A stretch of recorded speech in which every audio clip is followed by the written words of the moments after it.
दोस्तों good morning. आज soil mechanics का ये थर्ड पार्ट में लेके आया हूँ। गुप्ता एंड गुप्ता का जो 5th एडिशन है इसके मैं क्वेश्चन करवा रहा था। 2 पार्ट में करवा चुका हूँ, ये तीसरा पार्ट रहेगा आज। तो शुरू करते हैं फर्स्ट क्वेश्चन से। पहला क्वेश्चन है 157, इसमें नंबर आ रखा है, ठीक है, तो इसको इग्नोर करना।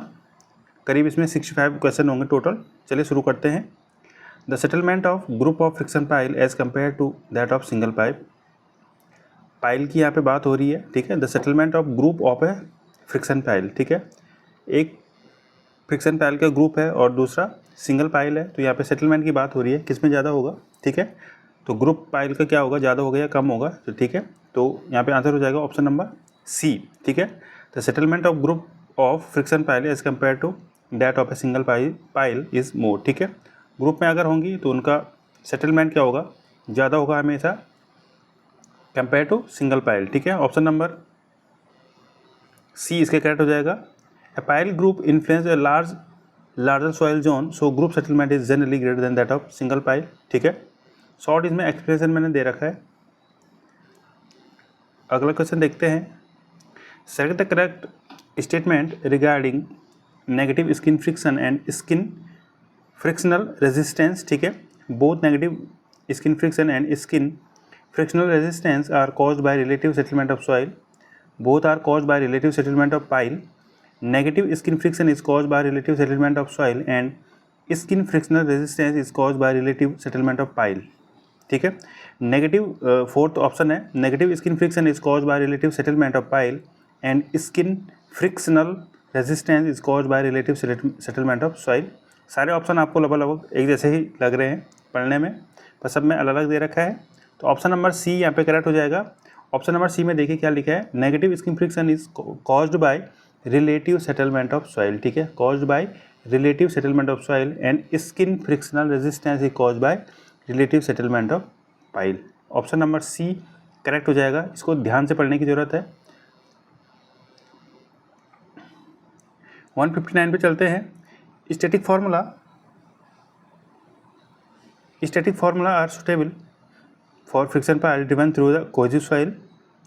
Dynamic formula are more suitable for friction pile driven through cohesive soil. Dynamic formula are suitable for friction pile driven through cohesionless soil. Dynamic formula do not take into account the reduced bearing capacity of the pile group, ठीक है। तो यहाँ पे answer हो जाएगा आपका 159 का option number B correct हो जाएगा। Dynamic formula are more suitable for friction pile driven through cohesive soil, ठीक है। तो डायनेमिक फार्मूला कोहेसिव सॉइल के केस में सॉरी इनकरेक्ट की बात कर रहा था यहाँ पे, ठीक है। इनकरेक्ट की बात कर रहा था, तो यहाँ पे आंसर आपका डायनेमिक फार्मूला के केस में क्या हो जाएगा, यहाँ पे क्या दे रखा है इसने, second option dynamic formula are more suitable for friction pile driven through cohesive soil, ये इनकरेक्ट है, ठीक है। कोहेसिव सॉइल के केस में जो होगा आपका स्टैटिक फार्मूला हम यूज़ करते हैं, ठीक है। ये वाला जो ऑप्शन है ये इनकरेक्ट हो जाएगा यहाँ पे। ऑप्शन नंबर बी यहाँ पे इनकरेक्ट दे रखा था, मैं करेक्ट इसको गलती से हो गया, तो इसका आंसर आपका ऑप्शन नंबर बी होगा, ठीक है।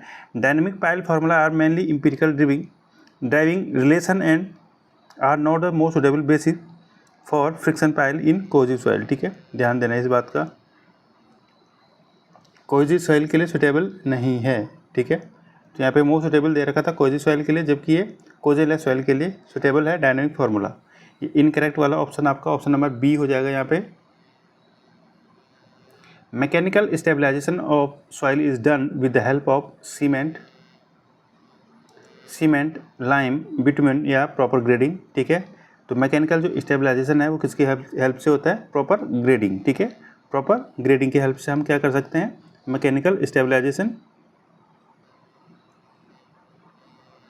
Lime stabilization is very effective in treating sandy soil, silty soil, non-plastic soil या plastic clay soil, ठीक है। तो करेक्ट आंसर आपका क्या हो जाएगा, ऑप्शन नंबर डी करेक्ट हो जाएगा, प्लास्टिक क्लेई सॉइल। तो लाइम स्टेबलाइजेशन है वो किसके लिए सुटेबल रहता है आपका, प्लास्टिक क्लेई सॉइल के लिए। Undisturb soil sample are obtained by direct excavation, thin wall sampler, thick wall sampler या ऑगर्स, ठीक है। अब हमें अनडिस्टर्ब सैंपल चाहिए तो हम किसका यूज़ करेंगे, थिन वॉल का, जिस सैम्पलर के वॉल क्या होंगी, थिन होंगी, तो हम उसको यूज़ करेंगे थिन वॉल के लिए। थिन वॉल करेंगे यूज़, जिससे हम अनडिस्टर्ब सैंपल लेंगे, जबकि थिक वॉल से डिस्टर्ब सैंपल लिए जाते हैं। ठीक है,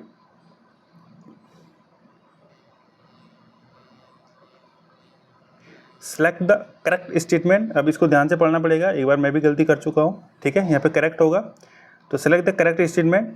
stationary piston sampler and rotary sampler are both thick walled sampler. ठीक है, stationary piston sampler and rotary sampler are both thin wall sampler. Stationary piston sampler is a thick wall sampler and rotary sampler is a thin wall sampler.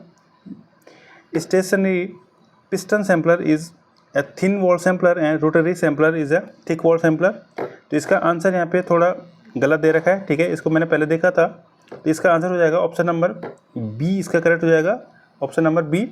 Stationery piston sampler and rotary sampler are both thin wall sampler. ठीक है, ये दोनों क्या होते हैं, thin होते हैं, ये बिल्कुल करेक्ट है। जबकि इसमें आंसर इसने डी दे रखा था, ये नहीं होगा। यहाँ पे क्या दे रखा था, डी वाले में stationary piston sampler is thin wall sampler, ये तो सही है। And rotary sampler is an thick wall, तो यहाँ पे थिक ना होकर के ये भी थिन ही होता है। तो यहाँ पे फिलहाल के लिए आंसर हो जाएगा ऑप्शन नंबर बी, आपका करेक्ट हो जाएगा। ठीक है, बी करेक्ट होगा यहाँ पे। ठीक है, ध्यान से देख लेना थोड़ा इसको। एक कर्व ए बी सी जो कि यहाँ पे नहीं दिख रहे हैं। ठीक है, कर्व यहाँ पे आए नहीं है। Dense and clay sand, sorry respectively stress and stand. ठीक है, यहाँ पे ऐसे कुछ था, यहाँ स्टैंड था, यहाँ स्ट्रेस था। ठीक है, तो इसका करेक्ट आंसर इसने दे रखा है dense and loose sand and clay. तो यहाँ पे कुछ ऐसे होगा, ऐसे ऐसे और कुछ ऐसे इसका ग्राफ होगा। तो ये डेंस सैंड के लिए हो जाएगा, ये लूज सैंड के लिए हो जाएगा सेकेंड वाला, और ये क्ले के लिए। तो यहाँ पे ए बी सी करके था, ये कुछ ए बी सी। ए आपका डेंस सैंड हो गया, बी आपका लूज सैंड हो गया, एंड क्ले हो गया आपका सी वाले केस में। तो यहाँ पे फिगर ये आया नहीं है थोड़ा, तो ऑप्शन नंबर बी इसका करेक्ट हो जाएगा।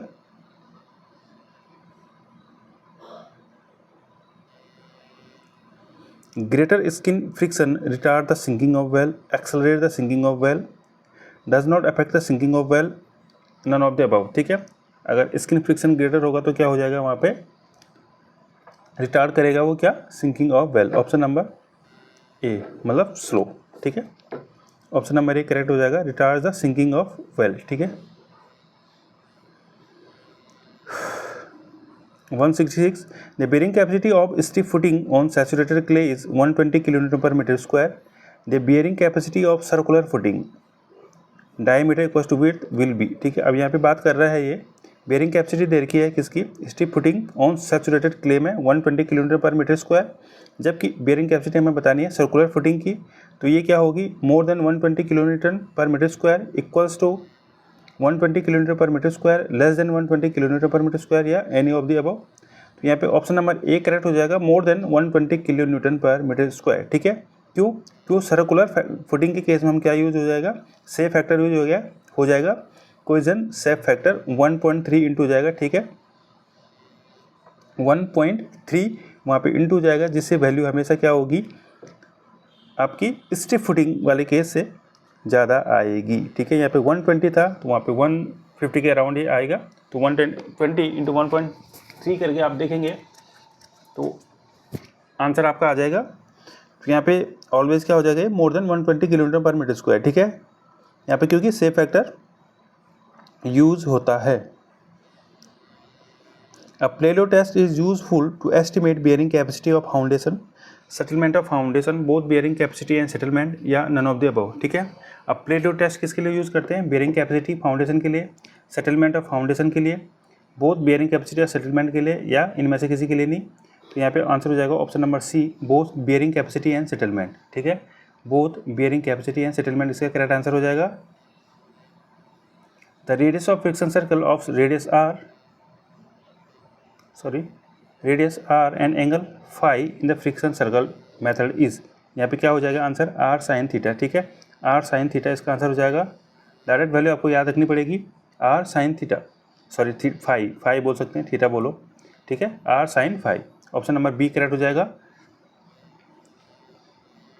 The largest value of stability number is 0.266, 0.51 या 2, ठीक है। ये क्या हो जाएगा 0.261, ठीक है। मोस्टली बुक्स में ये 0.261 लिखा रहता है 1, ठीक है। तो यहाँ पे 66 आ रखा है, तो मोस्टली में 0.261 रहता है। चलिए ऑप्शन नंबर ए इसका करेक्ट हो जाएगा। A shallow foundation is defined as the foundation which has low bearing capacity, has depth of embedment less than its width, is resting on the ground surface, cause less settlement, ठीक है। अब यहाँ पे shallow foundation के case में क्या हो जाएगा, has depth of embedment less than its width, ठीक है। यहाँ पे depth क्या होगी, width की तुलना में क्या कम होगी, ठीक है। कंपेयर टू width यहाँ पे क्या हो जाती है, depth आपकी कम हो जाएगी। तो ऑप्शन नंबर बी इसका करेक्ट हो जाएगा। 171 में for an isotropic soil permeability is in X direction, permeability in X direction K X and Y direction K Y respectively, the effective permeability K E Q, ठीक है। अब यहाँ पे effective permeability या इक्विवेलेंट होगा, ये इफेक्टिव की जगह पे इक्विवेलेंट वैसे ज़्यादा सुटेबल रहेगा। इक्विवेलेंट परमेबिलिटी का जो फॉर्मूला होगा वो क्या हो जाएगा, ठीक है। के इक्विवेलेंट का फॉर्मूला आपका क्या होता है, रूट के एक्स इंटू के वाई, ठीक है। यहाँ पे रूट नहीं दे रखा है, रूट पावर 1/2 दे रखी है, तो आंसर सेम होगा, ठीक है। ऑप्शन नंबर डी करेक्ट हो जाएगा। X direction and Y direction में होल रूट, ठीक है। आंसर ऑप्शन नंबर डी हो जाएगा। यहाँ पे पावर 1/2 दे रखी है, या रूट लगाओ या 1/2 लगाओ, एक ही बात है, ठीक है। यहाँ पे के एक्स होगा।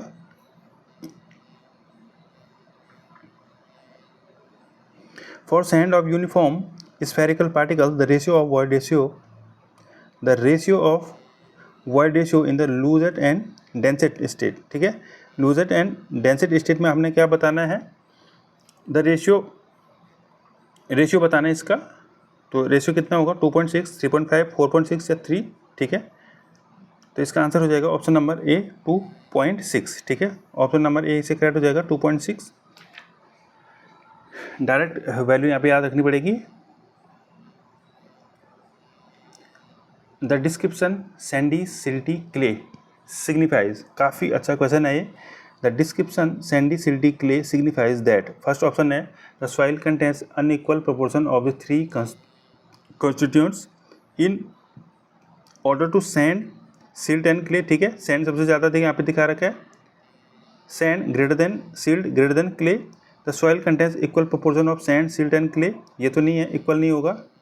Sand contains unequal proportion of sand silt and clay, नहीं। लास्ट ऑप्शन दे रखा है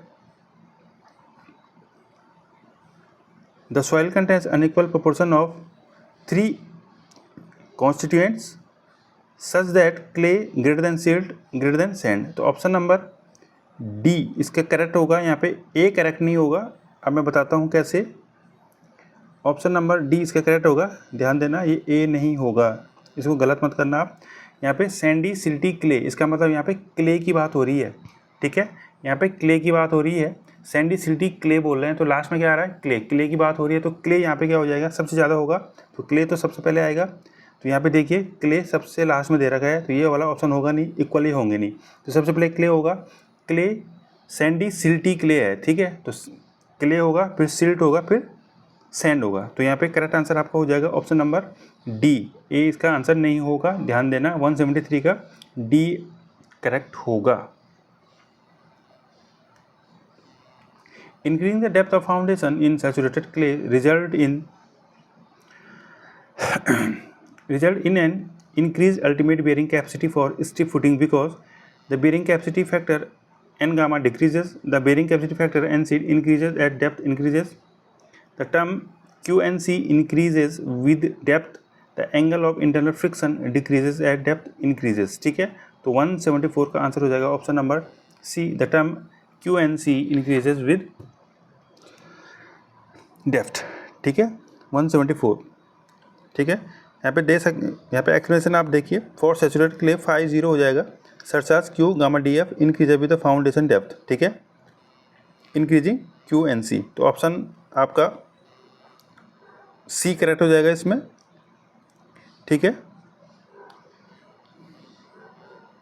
a soil having particles of nearly the same size, ठीक है, अब सॉइल जो है उसका पार्टिकल्स हैं वो क्या है, सेम साइज़ के हैं, तो उसको क्या बोलेंगे उसको, well graded, uniformly graded, poorly graded या गैप ग्रेडेड। इसको क्या बोला जाता है, यूनिफॉर्मली ग्रेडेड। अब वैसे देखा जाए तो यूनिफॉर्मली ग्रेडेड उसी को पुअरली ग्रेडेड भी बोला जाता है, पुअरली ग्रेडेड भी इसी को बोला जाता है। यहाँ पे दोनों ऑप्शन है, तो यहाँ पे इसने करेक्ट आंसर यूनिफॉर्मली को माना है। अब आयोग पे डिपेंड करता है, जहाँ ये क्वेश्चन आएगा अगर वहाँ पे या तो दोनों ऑप्शन गिवन नहीं होंगे या इनमें से वो कौन सा करेक्ट मानता है। तो ज़्यादातर केस में इसका यूनिफॉर्मली माना गया है, तो यहाँ पे ऑप्शन नंबर बी करेक्ट हो जाएगा। चलिए, the unit weight of soil at zero air void depend on, zero air void की बात कर रहा है, specific gravity, water content, unit weight of water and all of the above. तो zero air void के केस में यहाँ पे डिपेंड्स ऑन सभी होगा, specific gravity, water content and unit weight, gamma, W and G, तीनों पे डिपेंड करेगा। The soil most susceptible to liquefaction, ठीक है। सॉइल के केस में, कौन से सॉइल के केस में होगा ये, saturated dense and saturated fine and medium sands, saturated clay, saturated gravels and cobbles, ठीक है। दोस्तों एक मिनट, थोड़ा पानी पी लेता हूँ मैं। तो इसका आंसर आप तब तक सोचिए क्या होगा इसका आंसर। लिक्विफिकेशन के केस में, लिक्विफिकेशन में होता क्या है, शेयर स्ट्रेंथ आपकी जीरो हो जाती है, एक लिक्विड की तरह बिहेव करती है सॉइल, ठीक है। तो यहाँ पे आंसर हो जाएगा ऑप्शन नंबर बी करेक्ट हो जाएगा, saturated fine and medium sand, saturated fine and medium sand, ठीक है। Saturated fine and medium sand इसका करेक्ट हो जाएगा, ऑप्शन नंबर बी करेक्ट हो जाएगा इसका। 177 का इफेक्टिव स्ट्रेस यहाँ पे क्या हो जाती है, लो पोर वाटर प्रेशर आपका इंक्रीज हो जाता है, जिस कारण ये पानी की तरह बिल्कुल लिक्विड की तरह बिहेव करने लग जाती है सॉइल। तो यहाँ पे आंसर हो जाएगा saturated fine and medium sand, ठीक है। इस केस में ये लिक्विफिकेशन ज़्यादा होता है। The value of bearing capacity factor for cohesion NC for piles as per Meyerhof, ठीक है। अब मेयरहोफ के अनुसार यहाँ पे NC की वैल्यू कितना हो जाएगा पाइल के केस में, 6.29, 5.14 या 5.17। तो यहाँ पे करेक्ट आंसर दे रखा है आपका 6.2, इसने ए बोल रखा है, जबकि ए इसका करेक्ट आंसर नहीं होगा, ठीक है, ध्यान देना। इसका आंसर होगा ऑप्शन नंबर बी 9, ठीक है। यहाँ पे 9 करेक्ट हो जाएगा, इस बात का आप ध्यान देना। The slope of E log P curve for soil mass gives coefficient of permeability, coefficient of consolidation, compression index या coefficient of volume compressibility। तो 179 का आंसर हो जाएगा आपका option number C, compression index, option number C correct हो जाएगा इसका। If R is the frequency ratio and D is the damping ratio, the magnification factor in a damped force vibration is, ठीक है। अब यहाँ पे बहुत लंबा फॉर्मूला है, फॉर्मूला आप डायरेक्ट याद आपको रखना ही पड़ेगा। तो यहाँ पे ऑप्शन नंबर ए इसका करेक्ट हो जाएगा, ए करेक्ट हो जाएगा 1/√1 - R² होल का स्क्वायर प्लस 4R² D², ठीक है। ऑप्शन नंबर ए इसका करेक्ट हो जाएगा।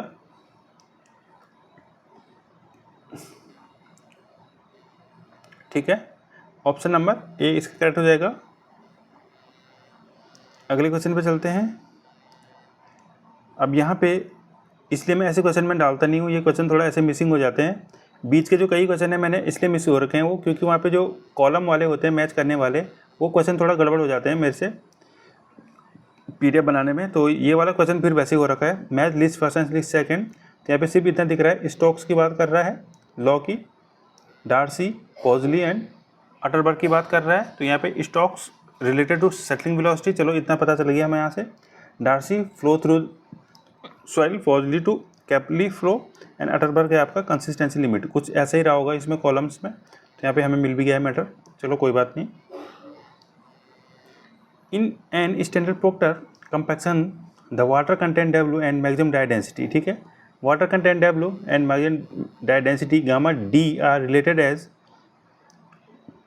gamma d max is linearly proportional to w, w is inversely proportional to gamma d max, gamma d max correspond to a unique value of w, ठीक है।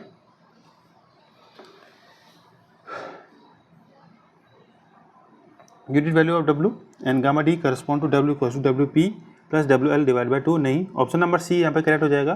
Gamma d max correspond to unique value of w, ठीक है। आपको पता है यहाँ पे क्या ग्राफ बनता है OMC का, यहाँ पे क्या होती है गामा d मैक्स होता है मैक्सिमम डायरेक्ट डेंसिटी, और इधर क्या होता है आपका ऐसा होता है ना ग्राफ ये वाला, इधर OMC होता है ऑप्टिमम मॉइस्चर कंटेंट, ठीक है। मॉइस्चर कंटेंट इधर को होता है और इधर का क्या होता है gamma d maximum direct density.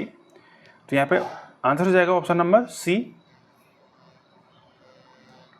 Using Mohr's diagram the relation between the major principal stress sigma 1, minor principal stress sigma 3 and shear parameter C and phi, sigma 1 equals to sigma 3 and phi plus 2 C root N Q formula, sorry 2 N phi, यहाँ पे N phi is, N phi हमें बताना है 190 वाले case में, ठीक है। तो यहाँ पे क्या हो जाएगा, वन फॉर्मूला यहाँ पे आपके पास है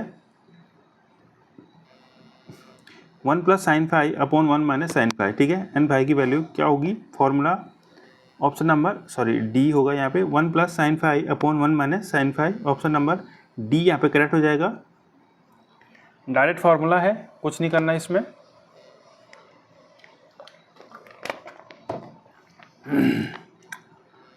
वन 91 पे चलते हैं। Scam transport pressure equation is, ठीक है, ठीक है। Scam transport pressure equation is, यहाँ पे इक्वेशन कौन सी करेक्ट होगी आपकी 191 के केस में, तो यहाँ पे हो जाएगा आपका ऑप्शन नंबर बी करेक्ट हो जाएगा। स्कैम ट्रांस की यहाँ पे इसके जो ए एंड बी क्या बोलते हैं उसको फैक्टर्स होते हैं, कोएफिशिएंट होते हैं ए एंड बी, तो ये दे रखे हैं del u B del sigma 3 plus A del sigma 1 minus del sigma 3, option number B इसका करेक्ट हो जाएगा। ए एंड बी आपका पोर प्रेशर कोएफिशिएंट यहाँ पे हैं ए एंड बी, ठीक है, जो कि स्कैम्पटन में क्या होता है सैचुरेटेड सॉइल के लिए कितना होता है 1 एंड ड्राई के लिए 0। The total settlement of compressible soil stratum 2 meter deep having MV 0.02 centimeter square per kg under a pressure increment of 2 kg per centimeter square will be, ठीक है। the total settlement of compressible soil stratum 2 meter deep MV दे रखा है, 2 meter deep ये दे रखा है, ठीक है। Pressure यहाँ पे दे रखा है 2 kg पर सेंटीमीटर स्क्वायर। तो टोटल सेटलमेंट निकालने के लिए फॉर्मूला आपके पास है S equals to MV into del sigma into H, तीनों को इंटू करेंगे, यहाँ पे तीनों वैल्यू गिवन है 0.02 इंटू 2 इंटू 2, ठीक है। तो आंसर हो जाएगा 0.08 सेंटीमीटर। एक मिनट देखते हैं इसने क्या गड़बड़ हो रखा है यहाँ पे।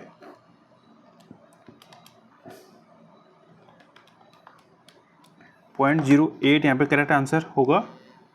Units are interpreted directly however standard test book 4 centimetre. तो यहाँ पे आंसर क्या हो जाएगा यहाँ पे, एक मिनट इसको मैं थोड़ा सॉल्व करके देख लेता हूँ। हाँ ऑप्शन में है, सॉरी हाँ ठीक है। यहाँ पे फॉर्मूला तो आपका यही होगा, यहाँ पे 2 मीटर को मीटर में हाँ ये कर दिया, सेंटीमीटर में हो गया। यहाँ पे 2 आपका ऑलरेडी सेंटीमीटर में है, ये भी सेंटीमीटर है, तो 0.08 होना चाहिए था। तो यहाँ पे क्या दे रखा है इसने, however if units are interpreted directly however the standard textbook unit conversion for a given data gives 4 centimetre, so interpreted answer is B. यहाँ पे बी इसने करेक्ट माना है। अभी मेरे को भी थोड़ा समझ नहीं आ रहा है कैसे होगा, ऑप्शन में 8 सेंटीमीटर दे रखा है जबकि यहाँ पे 0.08 होना चाहिए था इंटू करके। तो फिर भी इसको देख लेंगे, आप भी इसको एक बार देख लेना, ठीक है। तो यहाँ पे आंसर वैसे 0.08 हो रहा है। आपको हमें मेनली फॉर्मूले से मतलब है, ठीक है। यूनिट कन्वर्जन देख लेंगे, क्या पता गलती हो रही हो कहीं पे, या मेरे से गलती होगी वो लिखने में, हो सकता है, तो इसको थोड़ा आप देख लेना। फॉर्मूला पर सही है, ठीक है, फॉर्मूला ही सही है।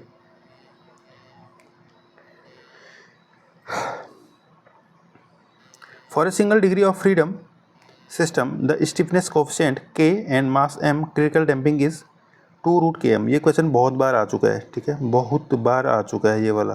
k आपका क्या है, स्टिफनेस कोफिशिएंट, एंड m आपका मास है, तो 2√km आप ध्यान देना। क्रिटिकल डैम्पिंग कोफिशिएंट की बात कर रहा है। From Casagrande liquid limit device if W equals to 20 minus log 10n, ठीक है, W क्या दे रखा है लिक्विड लिमिट निकालने के लिए, 20 माइनस log 10n। तो हमें क्या बतानी है, लिक्विड लिमिट यहाँ पे बतानी है W। तो लिक्विड लिमिट यहाँ पे 20 हो गया, log 10 1 हो गया, और n की वैल्यू यहाँ पे कितनी होती है, 25 लोज होते हैं, ठीक है, 25 लोज के लिए करते हैं। तो यहाँ पे इसको सॉल्व करके कितना आ रहा है आंसर आपका, यहाँ पे सॉल्व कर रखा है इसने 18.60। तो ऑप्शन नंबर डी इसका करेक्ट हो जाएगा 194 का, ठीक है। यहाँ पे n की वैल्यू आपको पुट करनी है कितनी, 25। द रिजल्ट्स ऑफ कर्व, यहाँ पे इस क्वेश्चन को तो आप इग्नोर ही कर दो, क्योंकि यहाँ पे कर्व की बात कर रहे हैं, यहाँ पे कर्व मुझे कहीं नहीं दिख रहा है, ये क्वेश्चन थोड़ा गलत हो गया है, इसको छोड़ देना, ठीक है। Option number 195, sorry, question number 195 को आप छोड़ देना। According to Skempton's formula for a square footing, the net ultimate bearing capacity on a purely cozy soil of cohesion C is, अब यहाँ पे C की बात कर रहा है according to Skempton, ठीक है। ऑप्शन नंबर बी इसका करेक्ट होगा, न कि C, इस बात का ध्यान देना। यहाँ पे कुछ क्वेश्चन, अच्छा मैंने ये देख लिया थोड़ा, यहाँ पे ऑप्शन नंबर इसका क्या करेक्ट हो जाएगा, 218 का B 6 होगा, ठीक है, कोहेजन की वैल्यू 6 यहाँ पे करेक्ट हो जाएगा, ठीक है। इसने गलत दे रखा है, यहाँ पे सी नहीं होगा ये। Undisturbed soil sample are required for conducting hydrometer test, shrinkage limit test, consolidation test, specific gravity test, ठीक है। अब यहाँ पे undisturbed soil sample are required होते हैं किसके लिए, कंसोलिडेशन टेस्ट के लिए, ठीक है। कंसोलिडेशन अगर हमें टेस्ट करना है तो वहाँ पे हमें अनडिस्टर्ब सैंपल चाहिए होगा, ना कि डिस्टर्ब, ठीक है। ऑप्शन नंबर सी, ठीक है।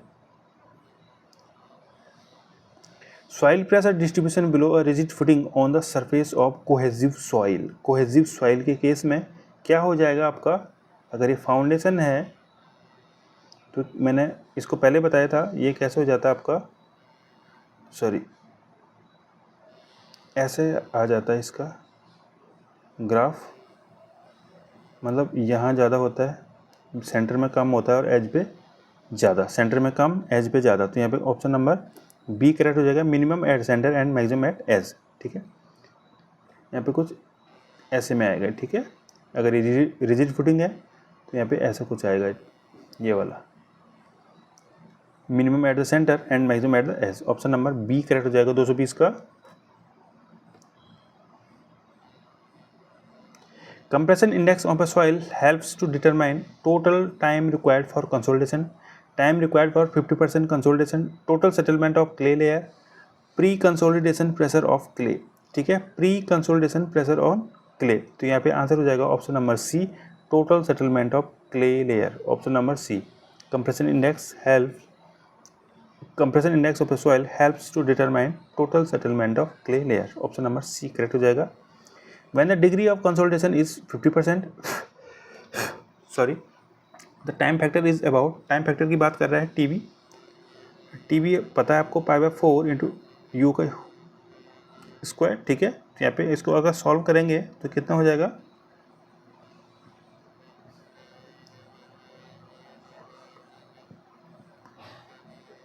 इंटू 0.50, तो जो भी आएगा ये आंसर लगभग आपका 0.2 के अराउंड आएगा। सॉरी, यहाँ पे इसको सॉल्व करके ये 0.196 के अराउंड आ रहा है, तो यहाँ पे 0.2 ज़्यादा करेक्ट माना जाएगा, ज़्यादा नियर माना जाएगा। तो ऑप्शन नंबर ए इसका करेक्ट हो जाएगा।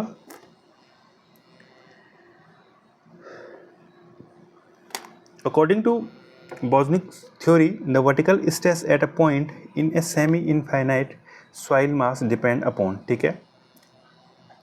223 point load coordinate of the point and modulus of elasticity of soil, ठीक है। डिपेंड की बात कर रहे हैं यहाँ पे।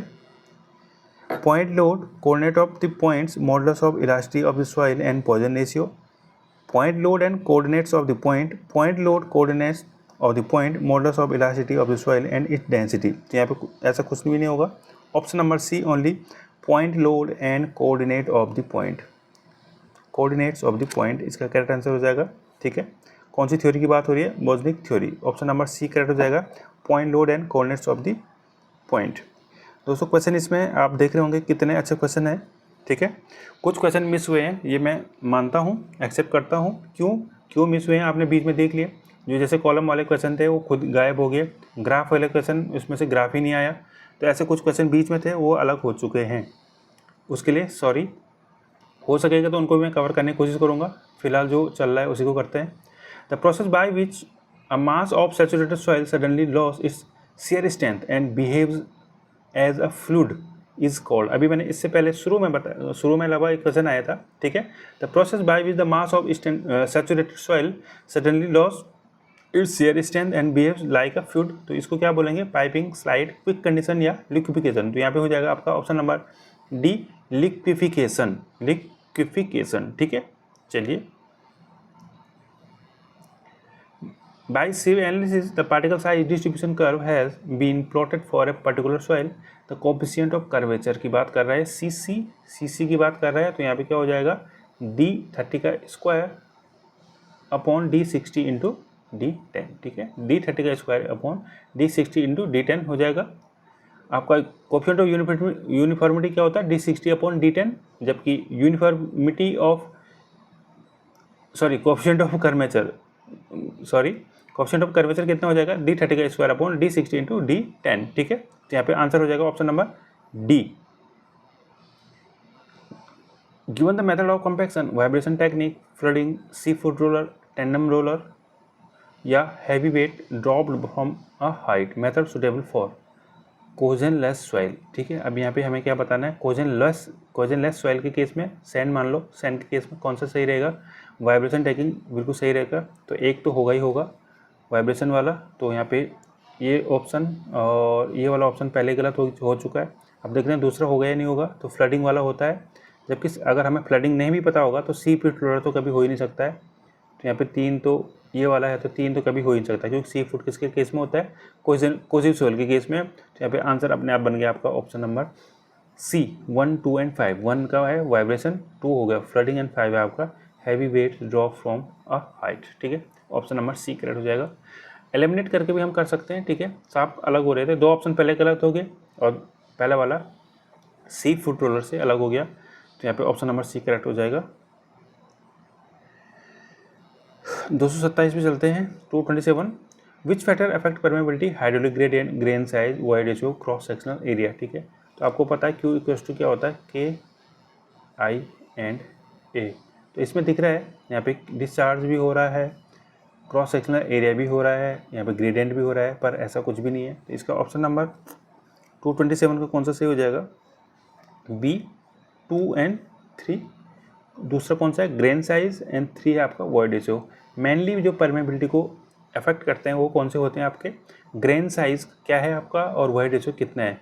बाकी जो क्रॉस सेक्शनल एरिया है वो डिस्चार्ज को अफेक्ट करेगा, ठीक है। क्रॉस सेक्शनल ज़्यादा कम ज़्यादा जो भी है इसको अफेक्ट करेगा डिस्चार्ज को, एंड जो ग्रेडियंट है आपका आई, ये भी इसी को अफेक्ट करेगा, न कि परमेबिलिटी को। तो यहाँ पे option number B, 2 and 3 correct हो जाएगा 227 का। चलिए, इसमें के तो पता ही होगा आपको के परमेबिलिटी होता है, ये मैंने बताया नहीं आपको, क्योंकि जब मैंने के आई ए लिखा ये तो आपको पता ही होगा, ठीक है। ए एरिया हो गया, आई ग्रेडियंट हो गया, एंड के आपका परमेबिलिटी हो गया, क्यू डिस्चार्ज हो गया, ठीक है। Which one gives the correct decreasing order of densities of soil sample, ठीक है। डिक्रीजिंग ऑर्डर बताना है, मतलब सबसे पहले सबसे ज़्यादा वाला आएगा, तो सबसे ज़्यादा कौन सा है?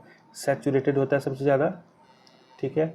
उसके बाद होता है वेट, उसके बाद होता है ड्राई, उसके बाद होता है सबमर्ज। तो ऑप्शन नंबर सी इसका करेक्ट होगा, न कि ऑप्शन नंबर बी, ठीक है। ऑप्शन नंबर बी यहाँ पे सही नहीं होगा।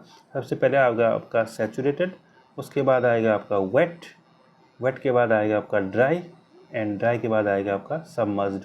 ध्यान देना, सबमर्ज्ड सबसे लास्ट आता है, जिसकी एंट्री सबसे कम होता है, ठीक है। ऑप्शन नंबर सी होगा इसमें करेक्ट, ना कि बी। इसने क्या दे रखा था, इसने बी दे रखा था, यहाँ पे बी करेक्ट नहीं होगा, ठीक। क्या होगा, ऑप्शन नंबर सी करेक्ट होगा।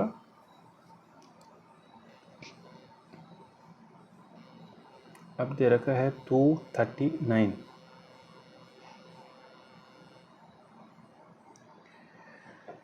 सॉरी, boring method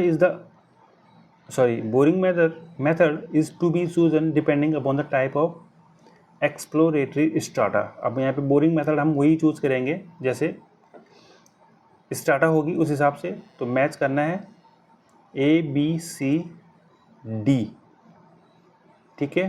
पर मैच कैसे करना है ये समझ नहीं आ रहा मुझे। 239 का ABCD यहाँ पे कुछ मिस हुआ है, फिर वही मैचिंग वाला था ये, इसमें भी कुछ गड़बड़ हो चुका है। तो यहाँ पे चलो नीचे कुछ मैटर दिया है, तो यहाँ पे इसको पढ़ लेते हैं हम, नीचे वाले को इसको पढ़ लेते हैं। Auger boring suit partially saturated Sands के लिए, मीडियम स्टिफ कोजी सॉइल के लिए, जबकि वाश बोरिंग है आपका many soil percussion suited hard cemented layers and rotary drilling used widely including rock, ठीक है। रोटरी ड्रिलिंग आपकी रॉक के लिए हो गया, ऑगर बोरिंग आपका सैंड एंड सिल्ट के लिए हो गया सैचुरेटेड या मीडियम स्टिफ कोजी सॉइल के लिए हो गया। वाश बोरिंग आपका मैनी सॉइल यहाँ पे लिख रहा है, तो वॉश बोरिंग मेरे ख्याल से यहाँ भी मीडियम स्टिफ कोजी सॉइल के लिए ये ज़्यादा यूज़फुल रहेगा, ठीक है। पर यहाँ पे कुछ मिस हो गया, तो यहाँ पे पूरा बताना मेरे ख्याल से संभव नहीं है मेरे को। 2 कॉलम यहाँ पे कुछ चीज़ें मिस हो रखी हैं, ठीक है। तो इस क्वेश्चन को ऐसे देख कर लेते हैं, आप इससे थोड़ा हल्का ले लेना जो भी होगा। अगला देखते हैं 240 का, clay which exhibit high activity, ठीक है। Clay which exhibit high activity contain montmorillonite, contain kaolinite, have a high silt content. 4th दे रखा है have a high plasticity index. 5th है हैव अ लो प्लासिटी इंडेक्स। अब यहाँ पे कौन सा कम्बिनेशन सही होगा, कंटेन मोंटमोनलाइट ये तो सही होगा हाई एक्टिविटी के लिए, तो ऑप्शन नंबर 1 तो होगा ही होगा। तो ये यहाँ से ये 2 ऑप्शन तो पहले ही घट गए, ठीक है। 50% चांस अब हमारे सही हैं सही होने के, तो यहाँ पे 1 होगा। और फिर कौन सा हो जाएगा आपका last, have high plasticity index. लो तो नहीं होगा, 5th नहीं होगा, तो क्या हो जाएगा हाई प्लासिटी इंडेक्स। तो ऑप्शन नंबर डी यहाँ पे करेक्ट बैठ जाएगा। फर्स्ट हो गया आपका कंटेन मोंटमोनलाइट एक्टिविटी के लिए हाई एक्टिविटी कैसे होती है क्ले में, तो मोंटमोनलाइट हो गया एक, और दूसरा हो जाएगा आपका option number 4 have high plasticity index. 241 a sample of clay and sample of sand have same specific gravity and void ratio, ठीक है। स्पेसिफिक ग्रेविटी और वॉइड रेशियो इनका सेम है। देयर परमेबिलिटीज वुड डिफर, कैसे डिफर होती हैं अब देखते हैं। Their porosities would be different, their degrees of saturation would be different, their densities would be different, the size of range of their voids would be different. तो option number D यहाँ पे correct हो जाएगा।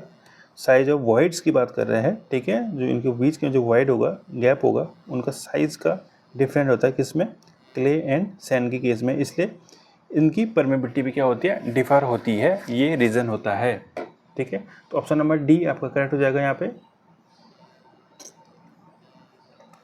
242 पे हम आए हैं, during seepage through earth mass the direction of seepage. अब यहाँ पे डायरेक्शन ऑफ सीपेज बोल रहा है, parallel to the equipotential line, perpendicular to stream line, perpendicular to equipotential line, या along the direction of gravity. तो अब आंसर हो जाएगा perpendicular to the equipotential line. कैसे, ये हो गया आपकी स्ट्रीम लाइन, ये होगी आपकी इक्विपोटेंशियल लाइन। तो स्ट्रीम लाइन जो होती है आपकी, ये क्या होता है, सीपेज होता है। तो सीपेज होगा ये किसके परपेंडिकुलर है, आपकी इक्विपोटेंशियल लाइन की, ठीक है। ये वाली लाइन है किसके परपेंडिकुलर है, इनके। तो आंसर क्या हो जाएगा आपका option number C, perpendicular to the equipotential line. Option number C correct हो जाएगा। 243 पे चलते हैं। The which limitations are inherent in direct shear test. अब डायरेक्ट शेयर टेस्ट की लिमिटेशंस की बात कर रहा है। Can be perform only on pure cohesionless soil. ठीक है, 243 ना, हाँ। Plane of failure predetermine, ठीक है, प्री डिटरमाइन होता है। Virtually no control of drainage. Fourth है non uniform distribution of stress. Fifth है principal stress in the sample can not be determine. तो ऑप्शन नंबर बी यहाँ पे correct बनना है इसका। ऑप्शन नंबर बी करेक्ट कैसे है? सेकंड ऑप्शन देखिए आपका क्या है, plan of failure is pre defined होता है, प्री डिटरमाइंड होता है इसमें। ठीक है, ये इसकी क्या है, लिमिटेशन है। और तीसरा देखिए क्या है, virtually no control of drainage. No control of drainage यहाँ पे क्या है इसका, ये लिमिटेशन है, कोई कंट्रोल नहीं होता है ड्रेनेज पे। और फोर्थ ऑप्शन आपका कौन सा है, non uniform distribution of stress. ये तीनों क्या हैं इसके, ये तीनों क्या हैं आपके लिमिटेशन है किसके, डायरेक्ट शेयर टेस्ट के। ठीक है, इसमें फेलियर प्लान आपका प्री डिफाइंड होता है, प्री डिटरमाइंड होता है, कंट्रोल आपका ड्रेनेज पे नहीं होता है, और तीसरा आपका जो डिस्ट्रीब्यूशन होता है स्ट्रेस का वो यूनिफॉर्म नहीं होता है। ऑप्शन नंबर बी यहाँ पे करेक्ट हो जाएगा। 244 पे चलते हैं। 244 consider the assumption of Coulomb's earth pressure theory. Failure occurs on a plane surface. Wall is smooth but not necessarily vertical. Failure wedge is a rigid body. Which are valid assumptions? अब यहाँ पे Coulomb's की valid assumption की बात करेंगे तो option number B यहाँ पे करेक्ट होगा। ठीक है, न कि डी। इसको भी आप देख लेना थोड़ा, डी नहीं होगा, पहला और तीसरा करेक्ट होगा। पहला कैसे, failure occurs on a plane surface first, and third कौन सा होगा, failure wedge is rigid body. जबकि यहाँ पे दूसरा दे रखा है wall smooth but not necessarily vertical. यहाँ पे क्या होना चाहिए, वर्टिकल होना चाहिए। ठीक है, वर्टिकल होनी चाहिए। तो यहाँ पे ऑप्शन नंबर 2 यहाँ पे करेक्ट नहीं होगा। ठीक है, चलिए 244 हो गया। अब चलते हैं 245 पे। In a saturated clay layer with consolidation drainage occurring from the top, the pore water pressure is maximum at the. ठीक है, अब यहाँ पे क्ले लेयर की बात हो रही है, विथ कंसोलिडेशन ड्रेनेज की बात हो रही है। ठीक है, अब यहाँ पे ड्रेनेज क्ले है, ड्रेनेज होगा। ठीक है, तो यहाँ पे बोल रहा है ये पोर वाटर प्रेशर कहाँ पे क्या होगा, मैक्सिमम होगा, टॉप में, मिडिल में, बॉटम में, या top as well as at the bottom. तो यहाँ पे करेक्ट आंसर हो जाएगा ऑप्शन नंबर सी। जो पोर वाटर प्रेशर होगा आपका बॉटम में सबसे ज़्यादा होगा, मैक्सिमम होगा कहाँ पे, बॉटम में। तो ऑप्शन नंबर सी आपको करेक्ट हो जाएगा।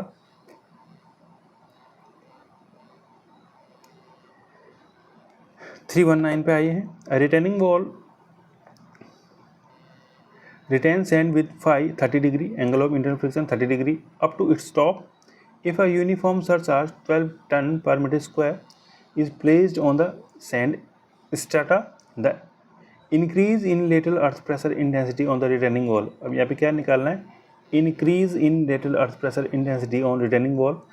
ठीक है, अभी सबसे पहले यहाँ पे एक्टिव अर्थ प्रेशर निकालेंगे। तो एक्टिव अर्थ प्रेशर आपका क्या होता है, 1 minus sine phi upon 1 plus sine phi. Phi की वैल्यू आपको पता है 30 डिग्री। तो अब यहाँ पे सबसे पहले क्या निकाल देंगे, के ए की वैल्यू निकाल देंगे, एक्टिव अर्थ प्रेशर की वैल्यू निकालेंगे। उसके बाद हम क्या निकालेंगे, चेंज इन अर्थ प्रेशर। ठीक है, change in earth pressure del P यहाँ पे दे रखा है, ये वाला, ये क्या हो जाएगा, डेल पी के ए इंटू क्यू, के ए इंटू क्यू। के हमने अभी निकाला, ठीक है, के कितना निकला था 1/3, एंड क्यू हो जाएगा आपका 12 टन पर मीटर स्क्वायर। यहाँ पे सरचार्ज जो दे रखा है 12 टन पर मीटर स्क्वायर, तो 1/3 इंटू क्या हो जाएगा, 12 हो जाएगा। तो ये कितना हो जाएगा, 4 ton per metre square. Option number C इसके करेक्ट हो जाएगा। ऑप्शन नंबर सी इसका करेक्ट हो जाएगा। अब 320 पे आए हम, एक मिनट, 293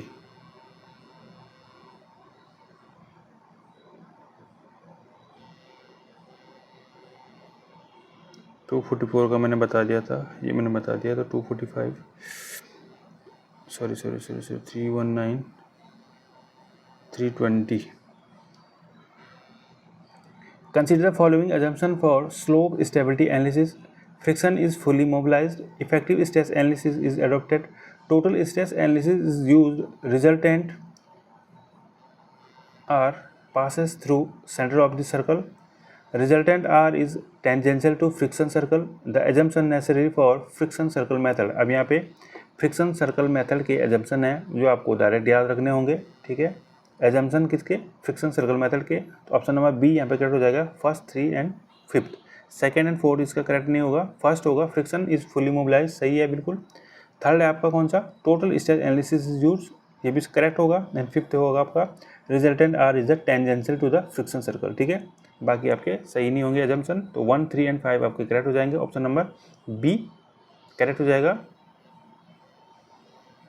321 पे, if saturated density of soil, if saturated density of given soil is 2.1 ton per meter cube, then the total stress at a depth of 4 metre. ये क्वेश्चन थोड़ा अधूरा है, अभी बता रहा हूँ मैं। ये क्वेश्चन कुछ ना कुछ इसमें कुछ और मैटर था, पर इसने इतने को ये सॉल्व हो रखा है। तो यहाँ पे क्या हो जाएगा आपका? सैचुरेटेड डेंसिटी इंटू डेप्थ, यहाँ पे इंटू हो गया, तो ये हो गया 8.4 ton per metre square. Total vertical stress की बात कर रहा है, तो 8.5, इसको इतना ही मान लो आप। इतना ही क्वेश्चन था, पर ये क्वेश्चन थोड़ा मैंने बुक में देखा बाद में, ये बड़ा क्वेश्चन था, इसमें मैटर थोड़ा कम हो रखा है, पर इसने इतना कर रखा है, ये भी करेक्ट है। तो ऑप्शन नंबर डी इसके करेक्ट होगा। 2.1 इंटू 4 हो जाएगा, ठीक है। सैचुरेटेड डेंसिटी इंटू डेप्थ, तो यहाँ पे टोटल वर्टिकल स्ट्रेस हमने निकाल दिया 8.4, ठीक है। The void ratio pressure diagram shown, जो कि है ही नहीं। अब यहाँ पे चलो कोई बात नहीं, फिगर नहीं है, तो ई दे रखा है हमारा 0.7 eight P 17 ton per metre square, ई दे रखा है 0.6 एंड पी दे रखा है 17 ton per metre square. Coefficient of compressibility हमें निकालना है, तो कोएफिशिएंट ऑफ कंप्रेसिबिलिटी का फॉर्मूला है del e upon del P, ठीक है। A v equals to del e upon del P, change in void ratio upon change in pressure, ठीक है। अब चेंज इन वॉइड रेशियो कितना होगा? 0.7 माइनस 0.6, 0.1 हो जाएगा। 0.1 divide by change in pressure आपका कितना है? यहाँ पे 17.5 है, ये 17 है, तो यहाँ पे 0.5 होगा। 0.1 डिवाइड बाई 0.5, तो 0.20 मीटर पर टन हो जाएगा इसका। ऑप्शन नंबर सी करेक्ट हो जाएगा। Option number C 0.1 divide by 0.5, ये हाँ 0.2 ये करेक्ट आ रहा है, 0.20 metre square per ton. Option number C correct हो जाएगा। The bearing capacity of a soil strata supporting 3 meter into 3 meter footing will not be affected by groundwater table located at a depth which is, ठीक है। यहाँ पे bearing capacity of a soil strata supporting 3 meter into 3 meter footing कितनी है? 3 metre by 3 metre की footing है। will not be affected by groundwater, affect नहीं करेगा ग्राउंड वाटर, इसको ग्राउंड वाटर टेबल जो होगा वो अफेक्ट नहीं करेगा। कब अफेक्ट नहीं करेगा? लोकेटेड एट अ डेप्थ, जब ये डेप्थ कहाँ पे होगा? 1 metre below the base of footing, 1.5 metre below the base of footing, 2.5 metre below the base of footing, या 3 metre below the base of footing. तो करेक्ट आंसर होगा option number D, 3 metre below the base of footing, ठीक है। यहाँ पे दे रखा है for 3 metre wide footing ground water at और below about 1 footing width beneath the base has negligible influence on bearing capacity in the standard approximation, ठीक है। तो करेक्ट आंसर आपका कितना हो जाएगा? Option number D, 3 metre below the base of footing, ठीक है। Option number D. 324 पर चलते हैं। Consider statement regarding negative skin friction in pile. It is developed when the pile driven through a recently deposit clay layer. ये तो सही है भाई, ठीक है। It is developed when the pile is driven through a layer of dense sand, dense sand तो होगा नहीं, ऑप्शन नंबर 2 तो होगा नहीं। It is developed due to the sudden draw down of water table, तो फर्स्ट एंड थर्ड यहाँ पे correct बनना है। डेंस में कैसे हो जाएगा? It is developed when the pile is driven through a layer of dense sand, तो डेंस सैंड तो होगा नहीं इसमें, ठीक है। तो ऑप्शन आपका हो जाएगा ऑप्शन नंबर डी, यहाँ पे करेक्ट बन जाएगा 1 and 3। In a Moore diagram, a point above Moore envelope indicates imaginary condition, safe condition, imminent failure condition, condition of maximum obliquity। तो करेक्ट आंसर आपका हो जाएगा इमेजिनरी कंडीशन। मोहर डायग्राम पॉइंट अबव द मोहर envelope, ठीक है। तो correct हो जाएगा आपका इमेजिनरी कंडीशन। 386 पे चलते हैं। Rankine theory and Coulomb's theory give the same values of active and passive earth pressure coefficient when first है wall has vertical backfill is cohesionless, backfill slope equals, fourth है backfill slope is 0, wall friction is 0 या wall friction equals to 5, which set is correct. अब यहाँ पे correct बताना है हमें कितना है, तो ऑप्शन नंबर बी यहाँ पे करेक्ट होगा, फर्स्ट, सेकंड, फोर्थ एंड 5, ठीक है। फर्स्ट क्या है देखते हैं। फर्स्ट है आपका वॉल एज वर्टिकल बैक, ये होना चाहिए तभी क्या होगा, इक्वल होगा। दूसरा है आपका बैकफिल कोजनलेस होना चाहिए 2। थर्ड इसका करेक्ट नहीं है, बैकफिल स्लोप इक्वल्स टू 5, ये सही नहीं है। फोर्थ आपका करेक्ट होगा backfill slope equals to 0 and fifth आपका करेक्ट होगा वॉल फ्रिक्शन इज 0, ठीक है। तो इसको ध्यान देना, 1 2 4 5 यहाँ पे देख लेना आप, करेक्ट हो जाएगा ऑप्शन नंबर बी। 387 पे आए हैं। Consider Coulomb's earth pressure theory does not take wall roughness into consideration. Second है for non cohesive soil active and at rest earth pressure coefficient is are equal. Third है moment of retaining wall away from the fill correspond to active earth pressure, ठीक है। तो यहाँ पे कौन सा सही होगा, ऑप्शन नंबर डी यहाँ पे बिल्कुल करेक्ट है, थर्ड ओनली, ठीक है। अब यहाँ पे पहला वाला क्या दे रखा था, Coulomb's earth pressure theory does not take wall roughness, यहाँ पे करता है वो रफनेस को कंसीडर करता है, तो इसलिए फर्स्ट वाला ऑप्शन तो होगा ही नहीं। सेकंड वाला ऑप्शन ये बोल रहा है कि इक्वल होगा कब, नॉन कोहेसिव सॉइल के केस में एक्टिव अर्थ प्रेशर एंड वो कोएफिशिएंट रेस्ट के लिए कोएफिशिएंट उनके इक्वल होंगे, जो कि बिल्कुल सही नहीं है। तो थर्ड आपको करेक्ट हो जाएगा, movement of retaining wall away from the fill correspond to active earth pressure, ठीक है। तो ऑप्शन नंबर 3 इसमें खाली सही होगा, option number 3, sorry option number D last वाला, थर्ड एलोन, ठीक है, सही हो जाएगा। ए rectangular footing L into B placed at depth D below ground level such that D upon B is less than 2.5, the factor NC for allowable bearing capacity as given by Skempton, ठीक है। अब यहाँ पे factor हमें देखना है और formula आपको डायरेक्ट इसका याद रखना होगा, ऑप्शन नंबर डी इसका करेक्ट हो जाएगा।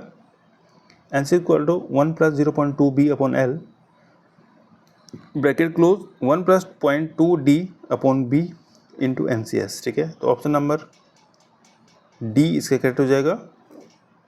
फॉर्मूला ही डायरेक्ट याद रखना पड़ेगा, इसका कोई चारा नहीं है।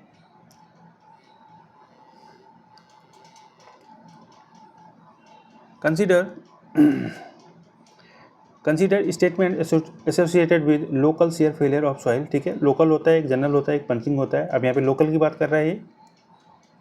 Failure is sudden with well defined ultimate load, failure occurs in highly compressible soil, failure is preceded by large settlement. तो ऑप्शन नंबर डी यहाँ पे सही होगा, फर्स्ट सही नहीं होगा इसका। फर्स्ट क्या है, failure is sudden with well defined ultimate load, ये बिल्कुल गलत है। सेकंड ऑप्शन है failure occurs in highly compressible soil, तो हाईली कंप्रेसिबल सॉइल में ही फेलियर होता है। और third one is failure is preceded by large settlement, ठीक है। लार्ज सेटलमेंट होने के इसमें चांसेस होते हैं, तो ऑप्शन नंबर लार्ज सेटलमेंट इसमें होता है, प्रेसीडेड बाय लार्ज सेटलमेंट, ठीक है। लार्ज सेटलमेंट इसमें होता है फेलियर, इस वाले फेलियर में, लोकल शेयर फेलियर में। तो ऑप्शन नंबर डी इसमें करेक्ट हो जाएगा, सेकंड एंड थर्ड, ठीक है। 390 पे चलते हैं। Minimum centre to centre spacing between spacing of friction pile of diameter D as per BIS code, ठीक है। अगर पाइल का डाया आपका डी है और फ्रिक्शन पाइल की यहाँ पे बात हो रही है, तो मिनिमम डिस्टेंस आपकी कितनी होनी चाहिए, 3D। Option number D correct हो जाएगा। इसको 3 को आप याद रखना, फ्रिक्शन है ना, तो फ्रिक्शन कैसे लिखते हैं, 1 2 और 3, यहाँ पे 3 होता है, तो ध्यान देना 3 हो जाएगा, ठीक है। एंड बेरिंग पाइप्स के लिए 2.5 हो जाता है, ठीक है।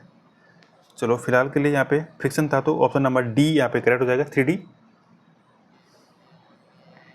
A good quality undisturbed soil sample is obtained using a sampling tube have a an area ratio of a good quality undisturbed soil sample is obtained using a sampling tube having an area ratio of 8%, 16, 24, 32. Option number A correct हो जाएगा। कम होना चाहिए area ratio, तो option number A correct होगा 8%। Which one of the following test can not be done without undisturb sampling. ठीक है, कौन सा टेस्ट अनडिस्टर्ब सैम्पलिंग के विदाउट अनडिस्टर्ब सैम्पलिंग नहीं हो सकता। ठीक है, मतलब उसमें डिस्टर्ब सैंपल नहीं चलेगा। Shear strength of sand, shear strength of clay, determination of compaction parameter या Atterberg limit. Shear strength of clay इसका करेक्ट हो जाएगा, जिसके लिए हमें बिल्कुल अनडिस्टर्ब सैंपल चाहिए होता है। डिस्टर्ब सैंपल से हम शेयर स्ट्रेंथ नहीं निकाल सकते क्ले के केस में, तो यहाँ पे ऑप्शन नंबर बी करेक्ट हो जाएगा 392 में।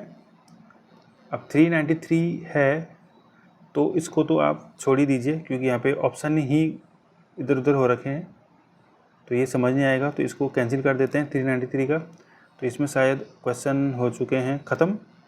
तो दोस्तों क्वेश्चन आपको पता है कि इसके फर्स्ट पार्ट भी हो गया, सेकंड भी हो गया, आज थर्ड पार्ट भी मैंने कंप्लीट कर दिया है।